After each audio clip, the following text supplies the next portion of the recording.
Criminal को तो सरकार इनकाउंटर करेगी और जो क्रिमिनलों के साथ खड़े हो रहे हैं जनता उनका इनकाउंटर करेगी। किसी पेड़ के अगर जड़ में बीमारी है जी। तो उसकी टहनियों को काटने से उस पेड़ की बीमारी जाने वाली नहीं। इसका मतलब अतीक जी कितने वर्षों से जेल में है, आप ही बताइए। बहुत पुरानी, हम लोग जब बचपन में थे तो वाराणसी के अंदर एक गुंडा हुआ करता था जिसको लल्लू सिंह बोला जाता था, दारा नगर का रहने वाला। जी। तो अतीक भाई की तरह लुंगी में ही उसकी भी गुंडई चलती थी। बड़े दरबार लगाता था, दारा नगर में सब कुछ करता था। उसका एक गुर्गा था शिव सरदार जी। और काशी के नीलकंठ मोहल्ले में उसने एक दीवान को गड़ासे से मार दिया।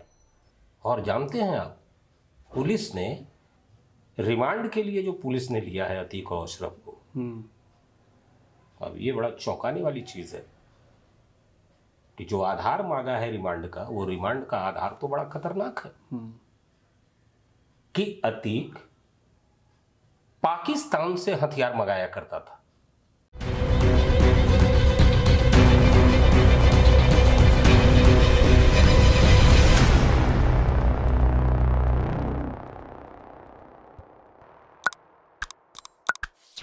जय हिंद, वंदे मातरम। एक्सपोज टाइम्स में आपका स्वागत है। मैं हूं मुनेश श्रीवास्तव।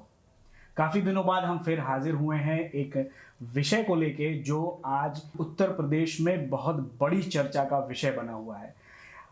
असद यानी अतीक अहमद के लड़के को पुलिस ने इनकाउंटर में मार गिराया है। असद वही है जो उमेश पाल हत्याकांड का मुख्य आरोपी जिसे कहा जा सकता है, जिसका सीसीटीवी फुटेज में गोली चलाते हुए उमेश पाल पर कई गोलियां चलाते हुए उसका सीसीटीवी फुटेज सामने आया है। उसके साथ 2 पुलिसकर्मियों की भी हत्या उसमें हुई थी। अतीक अहमद के बेटे असद को पुलिस ने इनकाउंटर में मार गिराया है। एक बड़ी कामयाबी इसे देखी जा रही है। लेकिन 24 फरवरी को जो हत्याकांड हुआ था, पहले हम उस पर चर्चा करेंगे और इस चर्चा के लिए हमने आमंत्रित किया है अपने political editor doctor Arvind Kumar Singh ji को। तो आइए बात करते हैं और ये पूरा पहलू हम समझते हैं कि उत्तर प्रदेश में जो एक क्राइम स्टेट के तौर पे जाना जाता था, पिछले योगी आदित्यनाथ की सरकार से ये लगातार चेंज हो रहा है।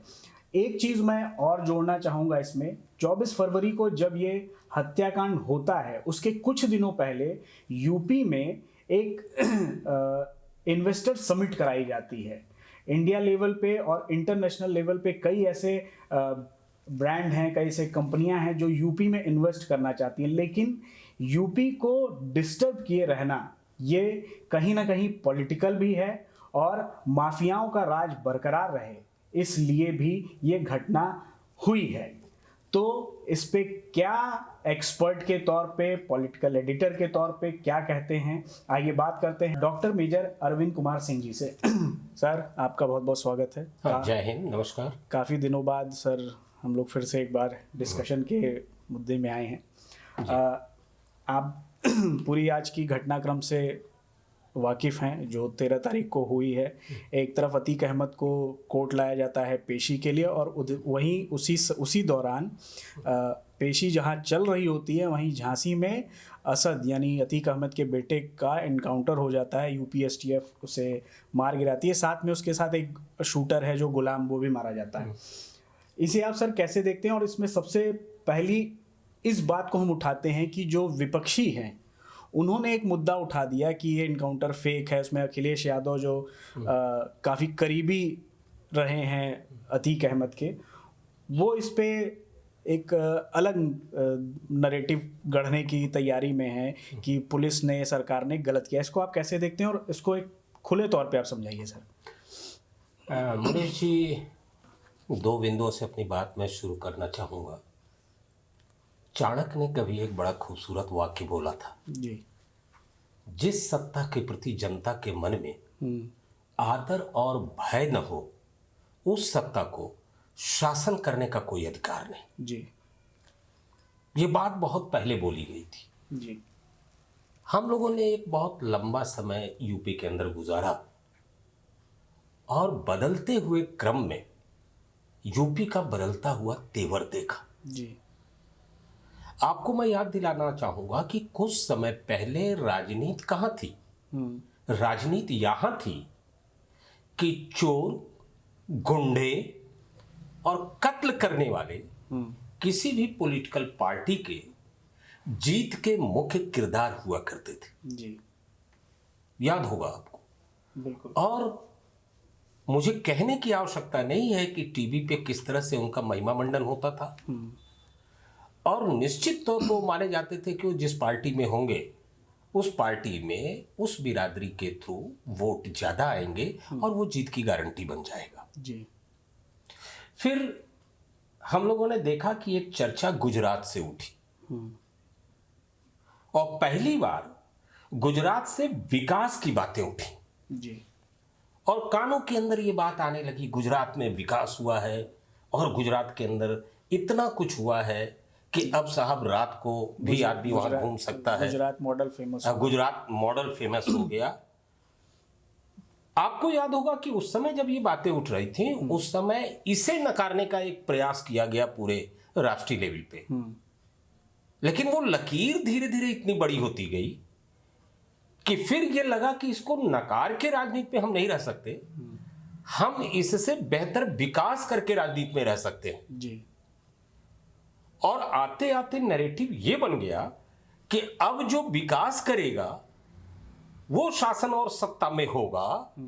सिर्फ बातें करके गुंडागर्दी और इस तरह के लोगों को अपने साथ लेकर चलते हुए आप शासन नहीं कर सकते, आप वोट नहीं प्राप्त कर सकते। लेकिन इस नैरेटिव के खत्म होते होते अब एक नैरेटिव ऐसा बचा हुआ है देश के अंदर जिसके ऊपर अभी भी कुछ लोग ऑक्सीजन सिलेंडर की तरह उसका इस्तेमाल कर रहे हैं। जी। आप समझ रहे होंगे इशारा मैं कहां कर रहा हूं। अभी भी पूरी ताकत ये लगाई जा रही है यह कहने के लिए कि एक पॉलिटिकल पार्टी वोट बैंक के लिए हिंदू मुसलमान करती है। याद कीजिए, इसके पहले एक शब्द चला करता था उस पॉलिटिकल पार्टी के लिए कि वो सांप्रदायिक पॉलिटिकल पार्टी है। जी। सांसें थम गई, विकास की रफ्तार बढ़ गई। तो धीरे धीरे जब वो नैरेटिव खत्म होने लगा तो अब एक नैरेटिव पे आके लोग टिके हुए हैं कि साहब हिंदू और मुसलमान, और इसी के ऊपर टोटल ये राजनीति आज की तारीख में हो रही है। लेकिन कुछ ऐसे तथ्य मैं कहना चाहूंगा जो अक्सर मैं सुना करता हूं और जिसके उत्तर मन में हैं, लेकिन मैं समझ नहीं पाता कि लोग इसका उत्तर देते क्यों नहीं। जैसे आपने भी सुना होगा कि विपक्षी पार्टियों का यह इल्जाम है जी। कि क्या सत्ता पक्ष के अंतर्गत क्रिमिनल नहीं है।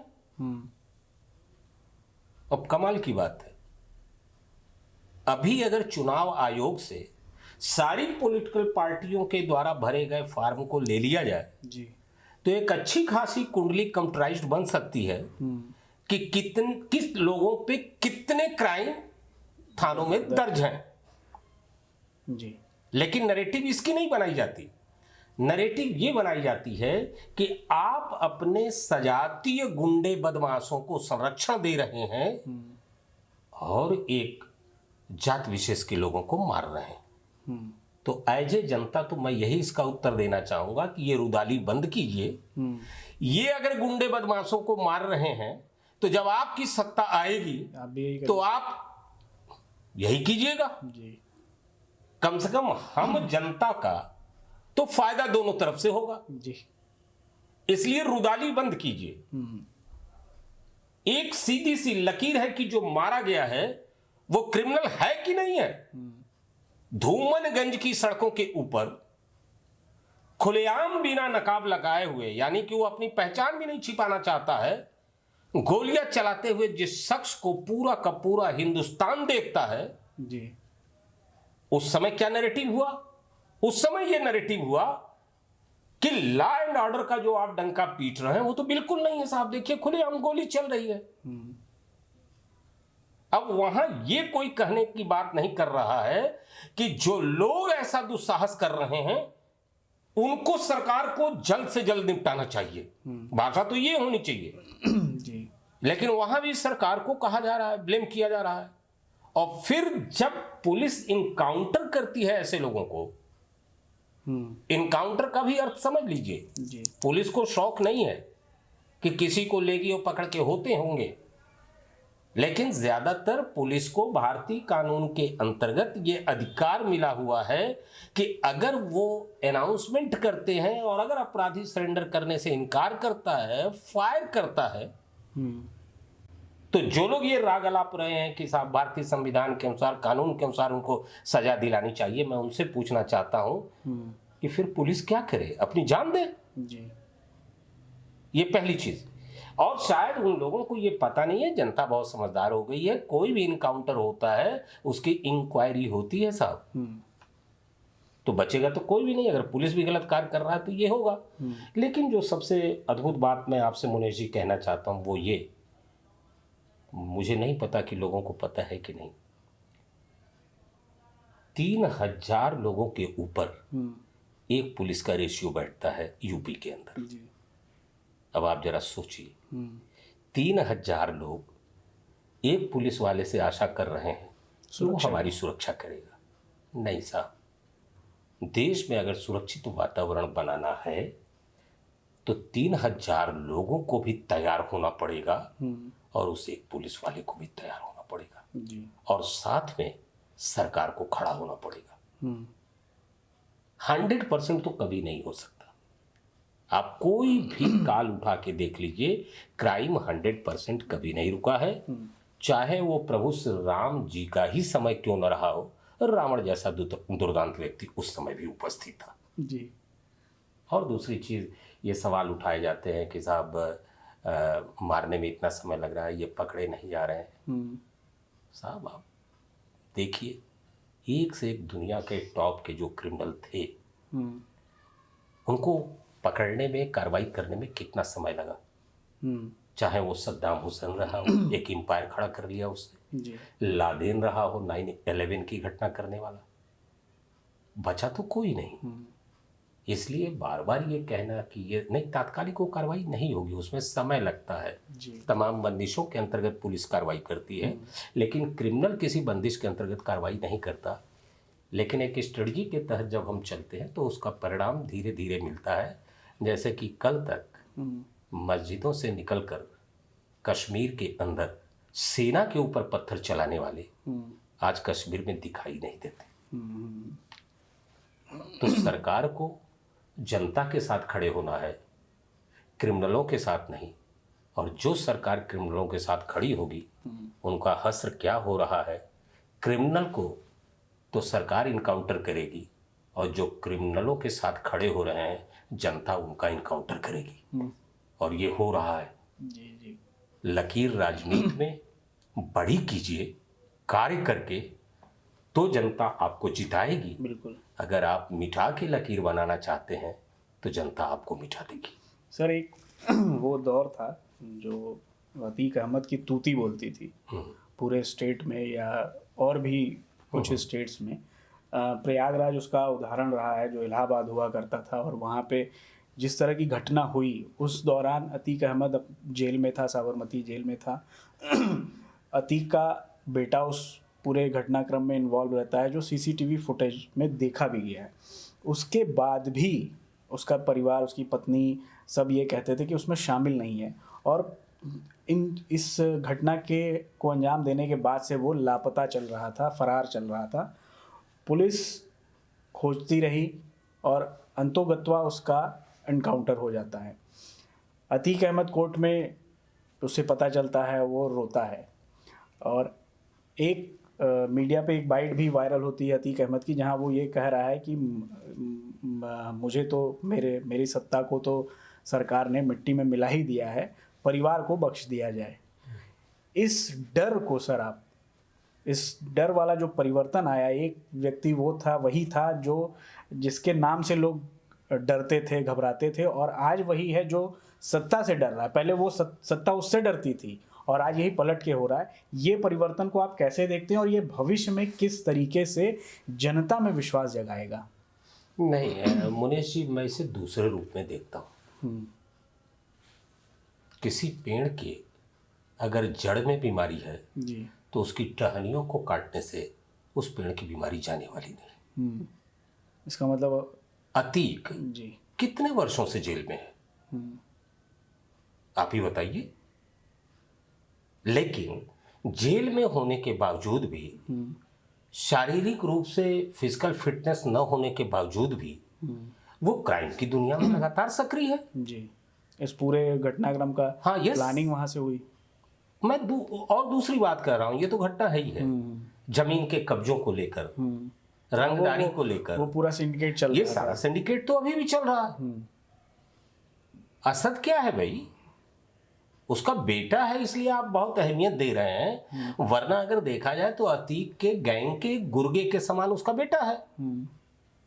वो भी सहायता कर रहा था। और ये जो दुस्साहसिक कांड उसने किया है, उसके पीछे जो मकसद था, वह मकसद सिर्फ यही था कि आतंकतारी करना जनता के ऊपर जी।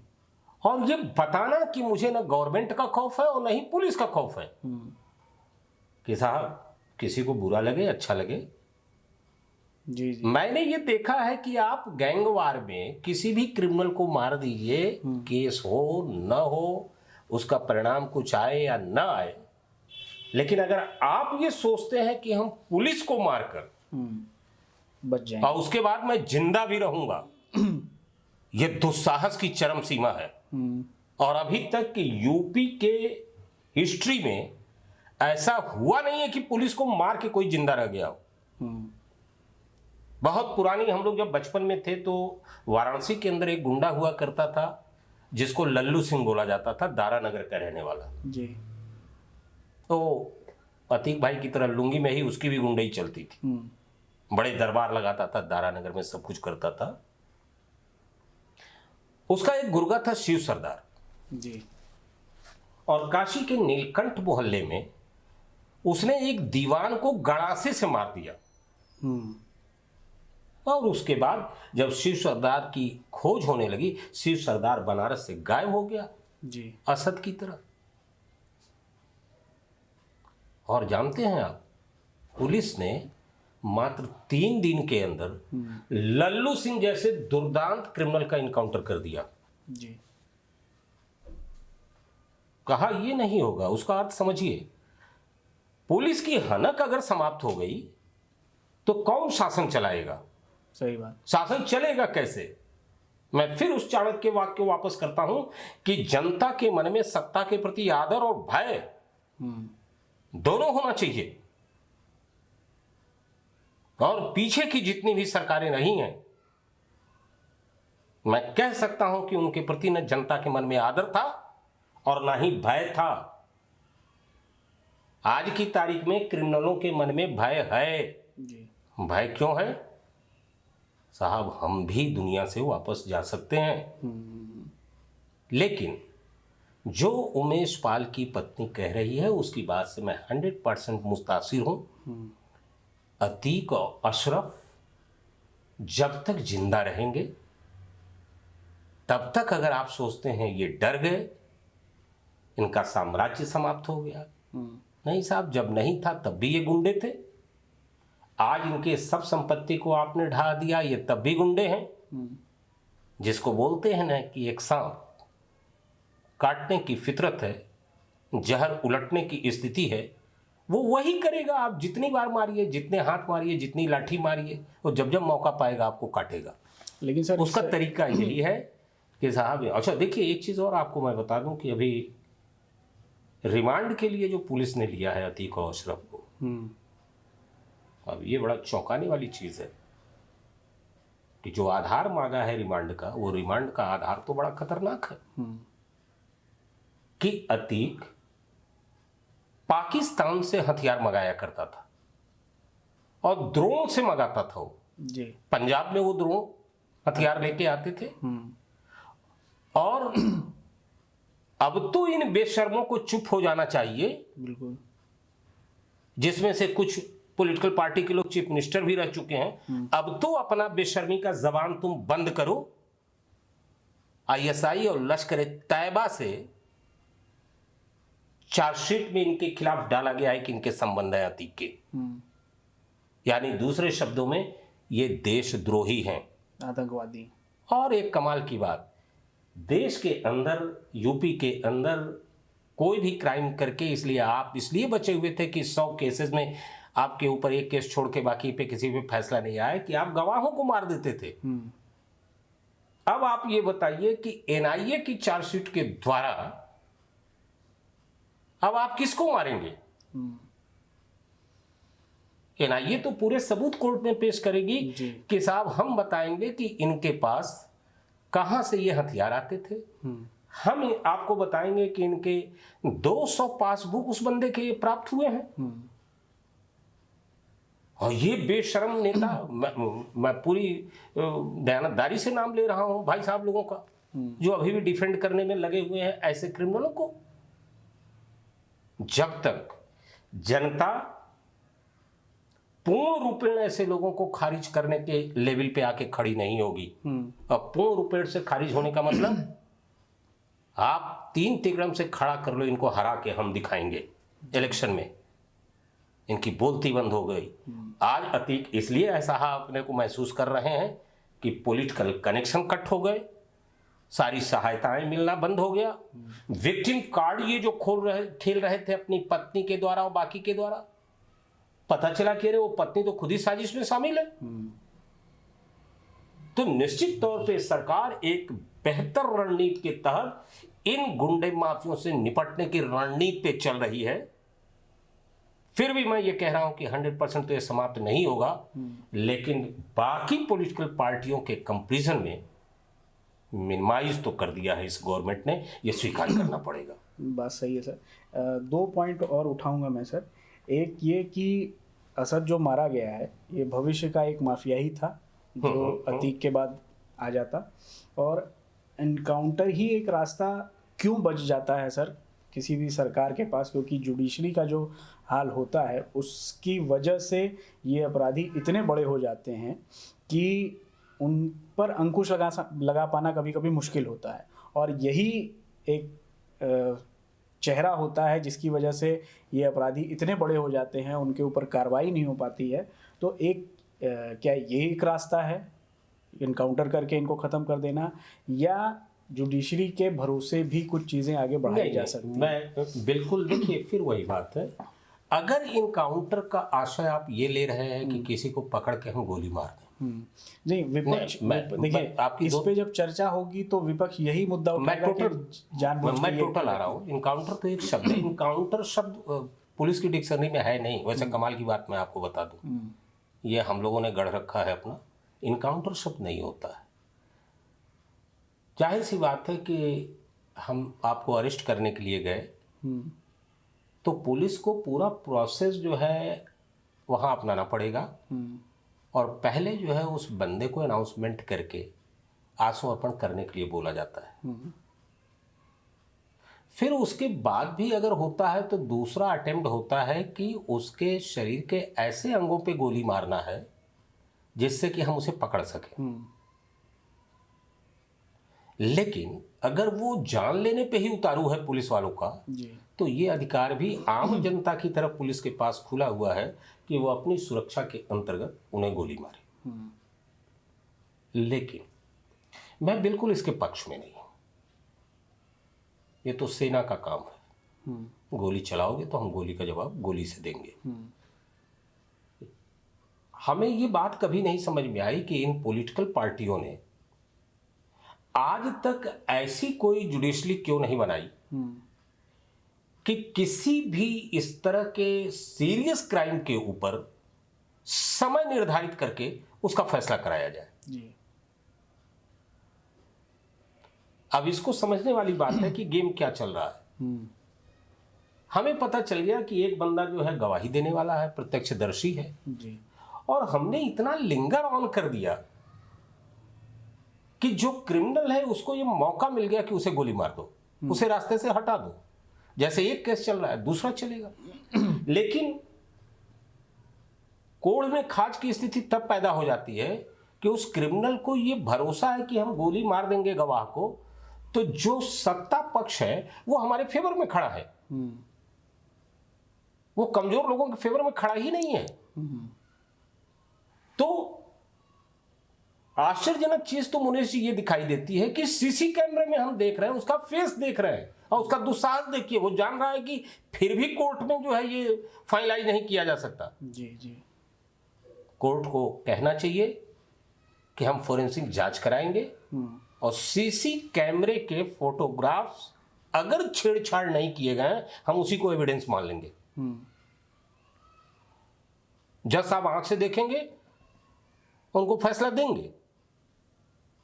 धूमनगंज की घटना के अंदर सीसी कैमरे के अंदर सारे क्रिमिनल हैं कि नहीं? जी। उसके बावजूद कोर्ट 25 साल 30 साल लगाएगा जो है सिर्फ मुकदमे का फैसला करने में? नहीं, 2 लोगों का मुकदमा तत्काल फाइनल होना चाहिए, ये मेरा अपना मानना है। पहला, एक तो इस तरह के जो क्रिमिनल हैं, मर्डर केसेस हैं, क्योंकि इससे गवाह के जान पे भी खतरा है और फिर कोई गवाही देने के लिए आएगा नहीं। और दूसरा, नेताओं के जो केसेस चल रहे हैं बहुत लंबे लंबे समय तक, उन पे क्या मतलब है भाई? एक चुनाव में एक नेता जो है अपना भरता है और उसमें वो बताता है कि साहब हमारी आज के समय में प्रॉपर्टी कितनी हो गई, पिछले चुनाव से आज के चुनाव में 4 गुना उसकी प्रॉपर्टी हो गई है, लेकिन उस पे नौकरी कुछ करता नहीं है।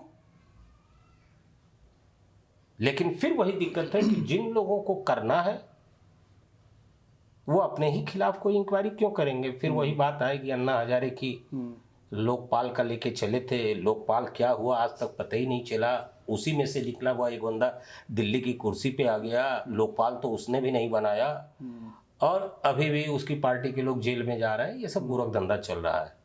जाहिर सी बात है, अब वक्त आ गया है कि जुडिशरी को रिफॉर्म किया जाए। रिफॉर्म इन दी सेंस परिणाम के नज़रिए से, समयबद्धता के नज़रिए से, नए तरीके निकाले जाएं गवाही के, गवाही को गोपनीय रखा जाए, उसका नाम जो है आउट न किया जाए और फिर क्रिमिनल को जल्द से जल्द जो है वो परिणाम तक ले जाया जाए। लेकिन इन सब के बावजूद जाहिर सी बात है साहब, आप अगर दुस्साहस की सीमा पे चल के पुलिस को गोली चलाओगे तो हम गोली मारेंगे। आप उसे इनकाउंटर कहते हो तो कहते रहो, जैसे आपका फैसला अदालत में हो रहा है हमारा भी फैसला हो जाएगा अदालत में। आप नकारात्मक कार्य कर रहे हो, हम सकारात्मक कार्य कर रहे हैं, तो ये स्थिति है। लेकिन फिर वही है कि ये पॉलिटिकल पार्टियां जो आती हैं वो अपने पॉलिटिकल गेम के चलते किसी को मारती हैं, किसी को मरवाती हैं, किसी को ऊपर बढ़ाती हैं। अरे इस देश का इससे बड़ा उदाहरण और क्या होगा कि एक 18 साल का व्यक्ति देखते देखते पंजाब का एक ऐसे शख्स में परिणित हो गया जो हिंदुस्तान की सत्ता को ही चुनौती देने लगा। जी। ये देश भिंडरावाले का नाम को भूला नहीं है और ये इतनी बड़ी शख्सियत है, देश को चुनौती देंगे।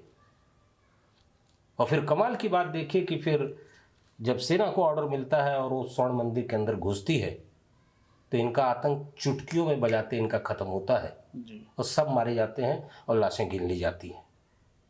छोटा सा उदाहरण लीजिए, यही अमृतपाल जब वो थाना घेरता है पंजाब के अंदर, लग रहा था कि कितना बड़ा ये आदमी है, पूरे देश को चुनौती दे देगा। और सेंट्रल गवर्नमेंट ने जब कार्रवाई शुरू करी, पता नहीं है उसका वो कहाँ है, भागे भागे फिर रहा, 20 रूप बदल लिए उसने। ऐसा साहब सत्ता की हनक बहुत जबरदस्त होती है, बस दृढ़ इच्छा शक्ति चाहिए और साहब सीधी नीयत चाहिए। और मैं जहाँ तक समझ रहा हूँ आज उत्तर प्रदेश की सरकार के अंतर्गत ये दोनों चीज़ है, नीयत भी सीधी है और दृढ़ इच्छा शक्ति भी है। ऐसे लोगों से तो गुंडा क्रिमिनल छोड़ दीजिए, दुनिया डरेगी। एक चीज़ और फिर मैं आपसे जानना चाहूँगा, दर्शकों के लिए ये ज़रूरी है कि आप, जैसे आज मैं सोशल मीडिया पे देख रहा था, ट्विटर पे देख रहा था, तो असद की मौत के बाद बहुत सारे ऐसे मुस्लिम हैंडल्स से ये आने लगे कि असद ब्रैकेट में मुस्लिम की सरकार ने हत्या कर दी। तो इस तरीके से गुमराह होने से जनता कैसे बचे सर, इस पे थोड़ा सा आप बताइएगा। क्योंकि एक विक्टिम कार्ड खेलने का एक नया बहुत मजेदार चीज बताता हूँ आपसे। मुनीष जी, आपका गोत्र क्या है? जी, बताना पड़ेगा। हाँ बताइए, मैंने गोत्र पूछा। हाँ, कश्यप। कश्यप गोत्र है। जी। मैं क्या हूँ? मैं वत्स गोत्र हूँ। गोत्र का क्या मतलब है? जी। गोत्र जो है वो ऋषियों के नाम से है। हम्म। अब ऋषि की जाति आप क्या बताएंगे? मैं बहुत गहरे तल की बात कर रहा हूँ, और जो लोग मुझे सुन रहे हैं उन्हें भी मैं कहने चाहता हूँ कि आप बाहर निकलिए। सनातन में गोत्र है, और किसी भी शादी ब्याह में ब्राह्मण शादी विवाह के वक्त पे आपका गोत्र पूछता है, आपकी जात नहीं पूछता है। देश के बंटवारे के समय जिन लोगों को ये इल्म था कि हम इस देश के अंदर दोयम दर्जे के नागरिक हो जाएंगे, उन्होंने अपनी पसंद की देश को चुन लिया और वो गए। तो ये देश सबका हुआ। इस सत्य के बाद भी अगर कोई व्यक्ति कहता है मुनेश जी इस देश के अंदर कि मैं मुसलमान, मैं सिख, तो इससे बड़ी गद्दारी इस देश के लिए कुछ भी नहीं होगी। आपको कहना पड़ेगा कि हम भारतवासी हैं, हम हिंदुस्तानी हैं, इसके आगे कोई पहचान नहीं आपकी। लेकिन दिक्कत तो यह है कि इस पहचान में इस राष्ट्र का गौरव तो छिपा हुआ है, लेकिन किसी पॉलिटिकल पार्टी के नेता का भविष्य इसमें नहीं छिपा हुआ है। भविष्य तो तलाश रहा है वो नेता जातियों के अंतर्गत। आज क्या आप डिमांड हो रही है? जाति जनगणना होना चाहिए। जरा इन बेवकूफों से पूछिए कि आप गरीब व्यक्ति है, उसकी आप सहायता करके उसकी स्थिति बदतर करेंगे कि जो जाति है उससे उसकी स्थिति आप ठीक करेंगे? अब बड़े बड़े लोग हैं भाई जी, मैं नाम नहीं लूंगा, अकूत संपत्ति है, सब कुछ है, और उसके बाद वो कहते हैं कि जात के नाम पे जो है सब कुछ नहीं। ये गलत बात है। आर्थिक आधार पे सबको विकास करने का अधिकार है। एक स्कूल में एक बच्चा आर्थिक रूप से नहीं पढ़ पा रहा है तो उसके लिए किताबों की आवश्यकता सरकार करे, उस बच्चे के लिए जो है वो उसकी फीस की व्यवस्था करे। लेकिन जब नौकरी की बात आएगी तो वहां जात की हमको आवश्यकता नहीं, हमें काबिलियत की आवश्यकता है। और यह स्थिति इस देश के अंदर इस देश की जनता ही खत्म करेगी, क्योंकि ये नेता तो लगातार लगे हुए हैं और अब इनके दम टूट भी रहे हैं। इन नेताओं के बहुत लंबे समय तक जो है इस देश के अंदर सब कुछ किया। अब जो है जनता खूब समझ गई है कि हमें चाहिए रोजगार, हमें चाहिए विकास, हमें चाहिए बेहतर जीवन पद्धति। क्या फर्क पड़ता है कि ये मुनेश जी कर रहे हैं मेरे लिए या मेरे लिए डॉक्टर अरविंद कुमार सिंह कर रहे हैं? जो हमको बेहतर सुविधाएं देगा हम तो साहब उसी के साथ होंगे। जी जी जी, बहुत बहुत धन्यवाद सर। आपने काफ़ी चीज़ें लोगों को, जनता को हमारे समझा दी है, दर्शकों को हमारे समझा दी है। और जो ये इनकाउंटर हुआ है इससे जनता में बड़ी एक खुशी है कि एक दुर्दांत अपराधी और उसका जो पूरा सिंडिकेट चल रहा था, उसका पूरा साम्राज्य चल रहा था, उसको वर्तमान सरकार ने हिला के रख दिया है। और यही जनता हमेशा उम्मीद करती रही है और आगे भी करती रहेगी। तो आज के लिए इतना ही, और मिलते हैं अगले एपिसोड में फिर एक किसी नए मुद्दे के साथ। तब तक के लिए धन्यवाद, नमस्कार, जय हिंद। नमस्कार।